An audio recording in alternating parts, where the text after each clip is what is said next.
Now then, before we start talking about today's symbol, I'd just like to start with a small disclaimer.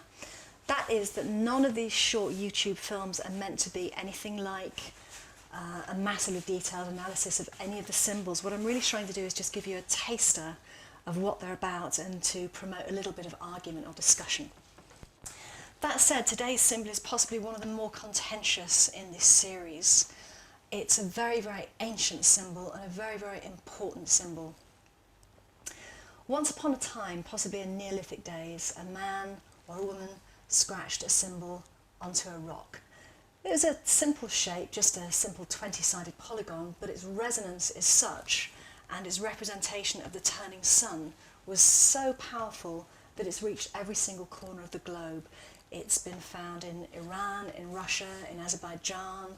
In Japan it's called a manji, and it's a symbol that's used on familial hereditary shields. In China it's a symbol of the sun. It's also been found in ancient Britain and any other areas of Celtic influence. Native American Indian peoples, particularly the Navajo, use the symbol where it represents the idea of movement, literally whirling winds. So what are we talking about? It is, of course, the swastika. It's safe to say that this symbol really started to reach prominence with the rise of Buddhism, Hinduism and Jainism, but probably particularly Buddhism, its influence following the course of the faith. In fact, the symbol appears on, as a part of a collection of the symbols that appear on the footprint of the Buddha. I hope you can see that there. Now, it's been argued by some people that if the arms of the swastika point to the right, then it's somehow good, and if they point to the left in an anti-clockwise direction, then it's bad, but this is not the case.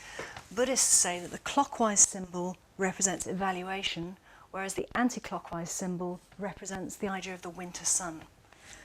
The arms of the swastika stand for four things: friendship, compassion, happiness, and indifference. Swastika actually is a Sanskrit word meaning for the benefit of all, so it's rather ironic that such a beautiful and meaningful symbol was effectively subverted by the delusions of a megalomaniac lunatic who wanted to lend credence to his idea of a supreme Aryan race. The pitiful people who, even today, call themselves neo-Nazis still hide behind this symbol. The question is, how do we reclaim it for the beautiful thing that it is? If you've got any ideas about how we can do this, you know how to contact me. Tell me what you think. One last thing. This symbol and all the others are covered far more extensively in this book, The Element Encyclopedia of Secret Signs and Symbols, which is written by me. Enjoy.